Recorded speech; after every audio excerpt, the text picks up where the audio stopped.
ጤና ይስጥልን በመላው ዓለም የምትገኙ የዓለም አቀፍ ፋኖ ሚዲያ አድማጭ ተመልካቾቻችን ሰላምታችን ይድረሳችሁ። የዛሬ እኩለ ቀን ሟለ ፋኖ ዜና ጥንቅር አበይት መረጃዎችን በማካተት ይዘን ቀርበናል። ወንዳለ ቢክስ ነኝ። ዋና ዋና ዜናዎቹን ቀዳሚ በማድረግ አስተዋውቀናችሁ እንጀምራለን። ዙ 23ቱ ተመቷል። 3 የተጠኑ ቦታዎች ላይ ከባድ የደፈጣ ጥቃት ተፈጽሟል። በላስታ ግንባር በ3 የተጠኑ ቦታዎች ላይ በተፈጸመው የደፈጣ ጥቃት በርካታ የአገዛዙ ወታደሮች ሲገደሉ የቆሰሉም ቀላል የሚባሉ አይደሉም። በዝርዝር እናስቃኛችኋለን። ከወደ ፋኖ የተሰነዘረበትን የጸረ ማጥቃት እርምጃን መቋቋም አቅቶት ከባድ ኪሳራ የተከናነበው በ11ኛ እዝ ራሱን አንበሳው ክፍለ ጦር ብሎ የሚጠራው የብልጽግና ፓርቲ የመከላከያ ሰራዊት አባላት በርካታ ግፍና መከራ በንጹሃን ላይ ያደረሰ ይገኛል። በዚህም በርካታ የባጃጅ አሽከርካሪዎችንና የሰፈር ነዋሪዎችን በማፈን ከፋኖ የተማረኩ ናቸው በሚል ሐሰተኛ መረጃ እያሰራጨን የሚገኘው የአጋልጥ መረጃን እናስቃኛቸዋለን።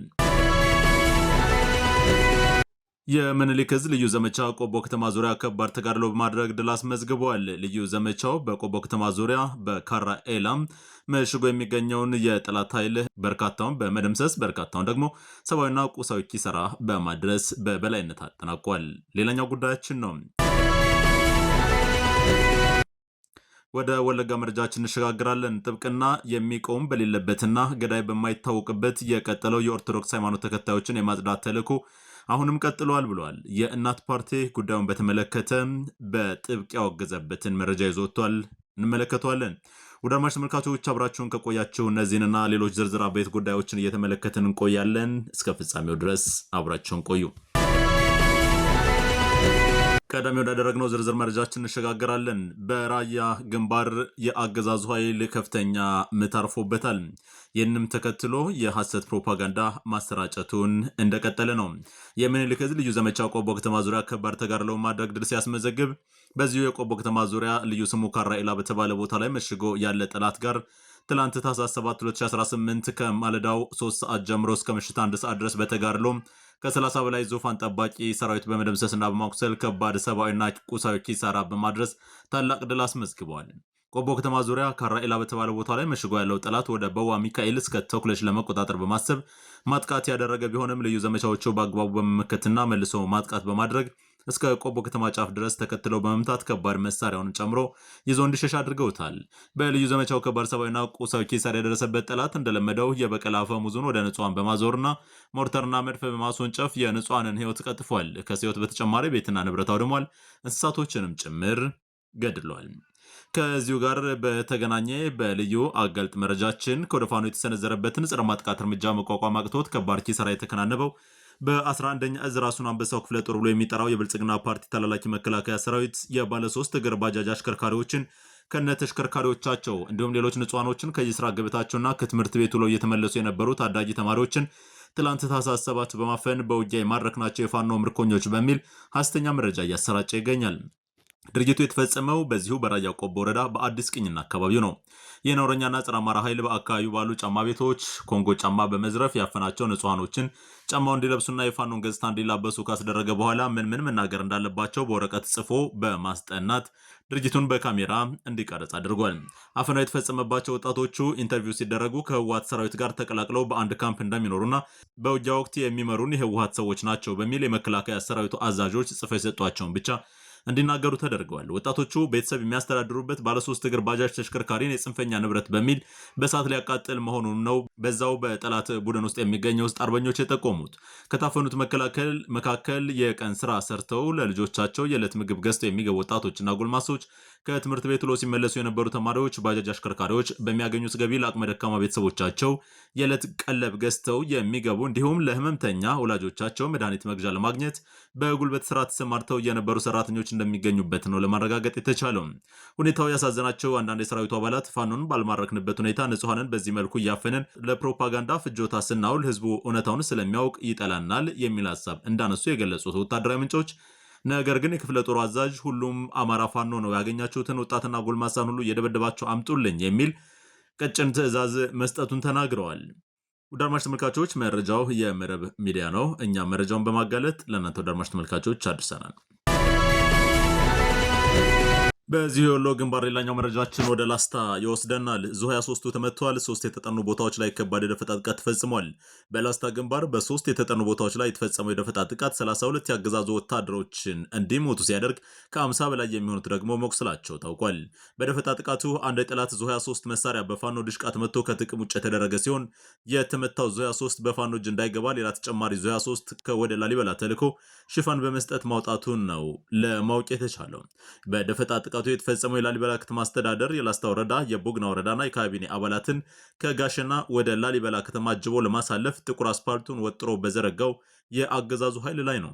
ካድሬዎቹ ካሰቡበት ሳይደርሱ ወደ ኋላ የፈረጠጡ ሲሆን ካድሬዎችን አጅቦ ሊያልፍ የነበረ ከ30 በላይ የመከላከያ ኃይልም ህይወቱ ማለፉ ተሰምቷል። በዚህ የተደናገጠው የአገዛዙ ኃይልም ወደ ተለያዩ አቅጣጫዎች ስለመበታተኑ የደረሰ መረጃ ያሳያል። የአፋብሃ ቢዛሞ እዝ በሊሙ ገሊላ ወረዳ የአገዛዙ መንገድ መሪዎች ላይ እርምጃ ወሰደ። አፋብሃ ቢዛሞ እዝ በምስራቅ ወለጋ ዞን ሊሙ ገሊላ ወረዳ የአገዛዙ ዙፋን አስጠባቂ አራዊት ሰራዊት መንገድ መሪ የነበሩ ሚሊሻዎች ላይ ጀግኖች የአበጀ ጥበብ ብርጌድ አናብስቶች ዛሬ ታህሳስ 8 2018 ዓ.ም አነጋግ 11 ሰዓት ላይ በወሰዱት እርምጃ 6ቱ ሲሸኙ በርካቶች ደግሞ ክራንች አንጋች ሆነዋል። ዛሬ የተሸኙት ሚሊሻዎች በተደጋጋሚ አማራ ህዝብ ወደሚኖርባቸው አካባቢዎች የጠላት ኃይልን እየመሩ ሲመጡ የነበሩ ናቸው ብሏል። ፋኖ ዲያቆን ክንዱ የአፋባ ቢዛሞ እዝ ህዝብ ግንኙነት ኃላፊ እንዳደረሰው መረጃ በቀጠናው እየተደረገ የሚገኘው ትንቅንቅ ተጠናክሮ የቀጠለ ሲሆን የኦሮሚያ ልዩ ኃይል አባላት በቢዛሞ እዝ የፋኖ አባላትም ተማርከው ስለ ፋኖ ስነ ስርዓት የውጊያ ጥበብና አቅም እንዲሁም የስርዓቱን ጨፍጫፊነት ምስክርነታቸውን ሲሰጡ የሚያሳይ ተንቀሳቃሽ ምስል አድርሶናል። በዚህ ቀጠና ከፍተኛ በሆነ መልኩ ራሱን እያደራጀ ዝም ብሎ ከሚጨፈጨፍ ራሱን ተከላክሎ እንደዚሁም ማንነቱን አስከብሮ በቀጠናው ይኖር ዘንድ የተቋቋመው የቢዛሞ እዝ አማራም በተለያዩ ቀጠናዎች ተንቀሳቅሶ ሰርቶና ከማንኛውም ህብረተሰብ ጋር ተግባብቶ መኖር ይችላል ያሉበትን መልእክት ነው የሰደዱት። ቢዛሞ እዝ ከተቋቋመ ጀምሮ ራሱን በማጠናከር ከሻለቃና ከብርጌድ ባለፈ በክፍለ ጦርና በእዝ ደረጃ በመጠናከር ከፍተኛ ጀብዶችን እየሰራ ቀጥሏል። በዚሁ መረጃችን ነው የምንቀጥለው። ከክልሉ ወጣ ብለን ጥብቅና የሚቆም በሌለበትና ገዳይ በማይታወቅበት የቀጠለው የኦርቶዶክስ ሃይማኖት ተከታዮችን የማጽዳት ተልዕኮ አሁንም ቀጥሏል አለ እናት ፓርቲ በወቅታዊ ጉዳዮች ላይ ባወጣው መግለጫ። በተለያዩ ሀገራችን አካባቢዎች በኦርቶዶክስ እምነት ንጹሐን ዜጎች ላይ የተጀመረ የማጽዳት ዘመቻ ከአርሲ ወደ ወለጋ ፊቱን በማቅናት የሆረ ጉድሩ ወለጋ ሀገረ ስብከት ስራ አስኪያጅ መልካ ኤዶም ቀሲስ ደጎማ ኡፋ እና ቀሲስ ደሳለኝ ነሞምሳ በዓል ለማክበር በወጡበት ህዳር 21 ጀምረው ሻምቡ መግቢያ አካባቢ ታግተው ቅዳሜ ታኅሳስ 4 2018 በአጋቾች መገደላቸውንና በአባትነት በተመላለሱበት ምድር የቀብር አፈር ተነፍገው አስክሬናቸውም እንዳልተገኘ እንዳልተቀበሩ ከቦታው ለማረጋገጥ ችለናል ብሏል። አሁንም ገዳዮቹ ላለፉት 7 ዓመታት በሚገድሉበት የዳቦ ስም ታጣቂዎች ናቸው በሚል መሸፈኑ ነገሩን አስገራሚና ግራ አጋቢም አድርጎታል። ከቦታው በደረሰን መረጃ መሰረት ግድያውን የፈጸሙት አስክሬኑንም የከለከሉት በሻምቡ አካባቢ ይንቀሳቀሳል የሚባለው ኦነግ ሸኔ ራሱን ኦነሰ ብለው የሚጠራው ኃይል መሆኑን ደርሰንበታል። በከተማ የሚኖሩ በተባባሪነትና በጥቆማም የተሳተፉ ሊኖሩ እንደሚችሉም ፍንጮች አሉ ብሏል እናት ፓርቲ። የቤተ ክርስቲያን አባቶችንና ምዕመናንን ግድያ ስልታዊ በሆነ የሚፈጸም የዘር ማጽዳት ዘመቻ አካል እንጂ ድንገቴ እንዳልሆነ በጽኑ እናምናለን። እንደቀደሙት ግድያዎች ሁሉ በዚህም ላይ ገዳዮችን አድኖ ፍትህ እንዲሰፍን የሚወሰድ እርምጃ አይደለም። ለሞቱ እውቅና እንኳን ሊያልመስጠት ብሎም ለወትሮው እንደሚደረገው የማስተባበል አዝማሚያ ነገሩ ምን ያክል የተቀናጀና በጥንቃቄ የሚፈጸም ስለመሆኑ ማሳያ አድርጎ መውሰድ ይቻላል ያለው እናት ፓርቲ ቀሲስ ዱጉማ የ6 ልጆች አባት ሲሆኑ ቀሲስ ደሳለኝ የመንግስት ሰራተኛና የ2 ልጆች አባት ናቸው ብሏል። በአንጻሩ ለነዚህ በእምነታቸውና በሃይማኖት ተልዕኳቸው ምክንያት ለተገደሉ ወገኖቻችን ጥብቅና የሚቆምና የሚከራከርላቸው አካል እንደሌለ ብናውቅም እናት ፓርቲ ይህን ሃይባይ በሌለበት ሁኔታ የሚደረግን ዘር ማጽዳት፣ ዘር ማሳሳት በጽኑ ያወግዛል። የእምነቱ ተከታዮችን ቦታና ጊዜው ይለያይ ካልሆነ በስተቀር ይህ ተግባር ለሁሉም የሚቀር እንዳልሆነ ተረድተው ነቅተው ራሳቸውን እንዲጠብቁ ያሳስባል ብሏል እናት ፓርቲ። በመጨረሻም ፓርቲያችን ለሞቱት ዕረፍተ ነፍስን ለቤተሰቦቻቸው፣ ለወዳጅ ዘመዶቻቸውና ለመላው የእምነቱ ተከታዮች ደግሞ መጽናናትን ይመኛል ብሏል። እናት ፓርቲ ይዞት በወጣው መግለጫ መሰረት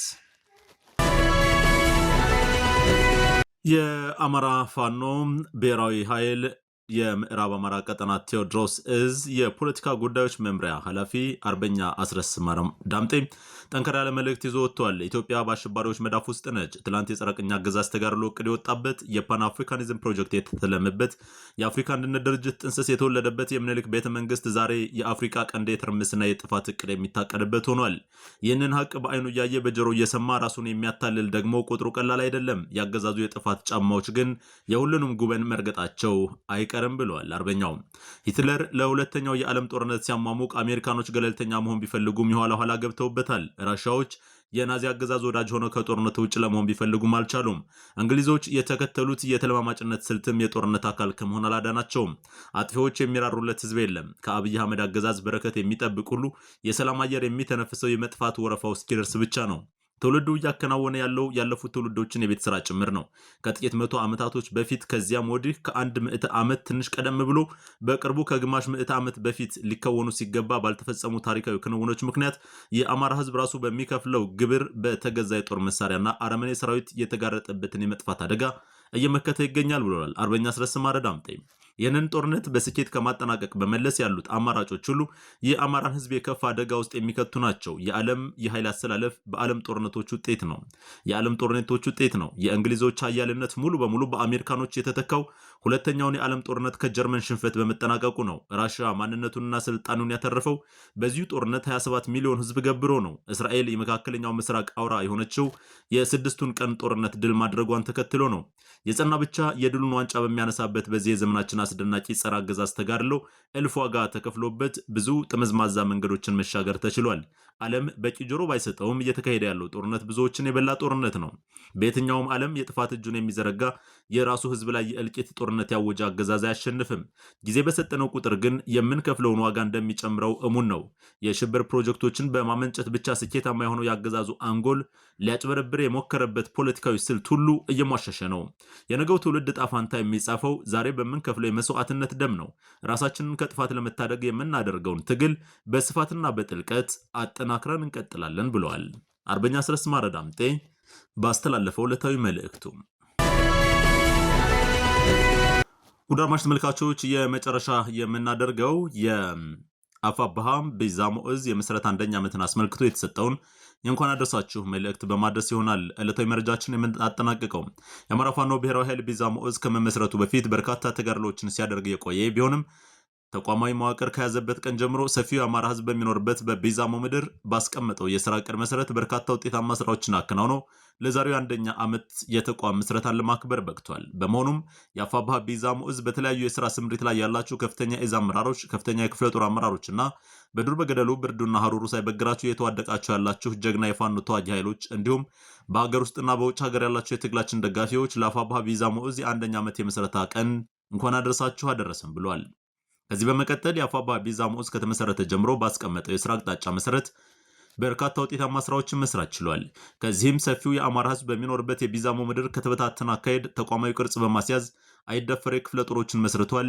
በአገዛዙ ሴራ ውስጥ ወድቀው በጋራ እንዳይኖሩ የተደረጉትን የኦሮሞና የአማራ ህዝቦች የነበራቸውን የአኗኗር ዘይቤ በመከተል በጋራ እንዲኖሩ ግንዛቤ በመፍጠር የአገዛዙን ሴራ በጣጥሷል።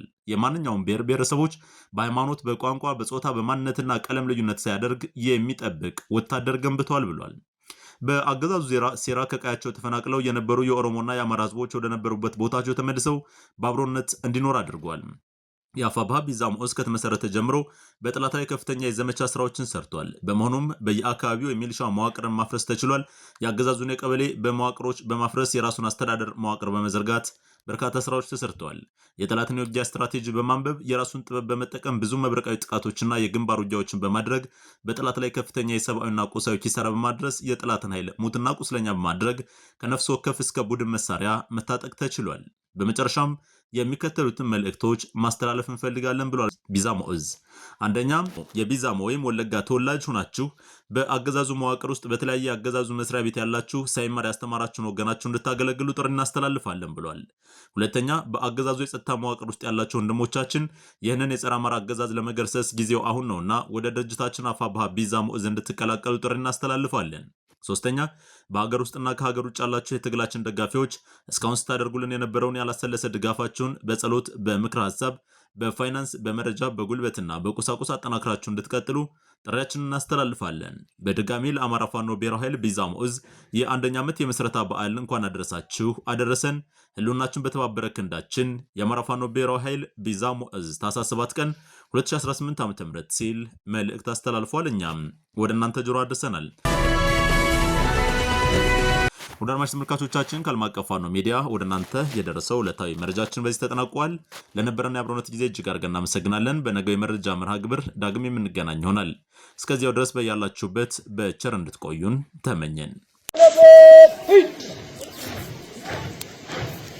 ጤና ይስጥልን። ይህ የፋኖ ድምፅ ነው። ዓለም አቀፍ ፋኖ ሚዲያ በአማራ የህልውና ትግል ውስጥ ዕለታዊ መረጃዎችን አጠናቅሮ የዜና ሽፋን በመስጠትና እንግዶችን በመጋበዝ የትግሉን ሂደት የሚተነትን የህልውናችን ፕሮግራምን በማሰናዳት እንዲሁም በቀጥታ ስርጭት ወደ አድማጭ ተመልካቾች በማድረስ ላይ የሚገኝ የሚዲያ አውታር ነው። ታዲያ ሚዲያው እየሰራ ከሚገኝበት ትጋት በበለጠ በመስራት ለዓለም አቀፉ ማህበረሰብ ተደራሽ ሆን ዘንድ በተለያዩ አማራጮች እንድትደግፉን ጥሪ እናቀርባለን። ዓለም አቀፍ ፋኖ ሚዲያን ለመደገፍ www.globalfanomedia.networks.com /donate የሚለው ዌብሳይት ሊንካችንን በመጎብኘት ግሎባል ፋኖ ሚዲያ ወይም የአማራ ሳተላይት ቴሌቪዥንን ሰብስክራይብ በማድረግ በወርሃዊ ፓኬጅ $20 በነሐስ ደረጃ፣ $30 በብር ደረጃ፣ $50 በወርቅ ደረጃና $100 በፕላቲኒየም ደረጃ እንደየምርጫችሁ ይደግፉን።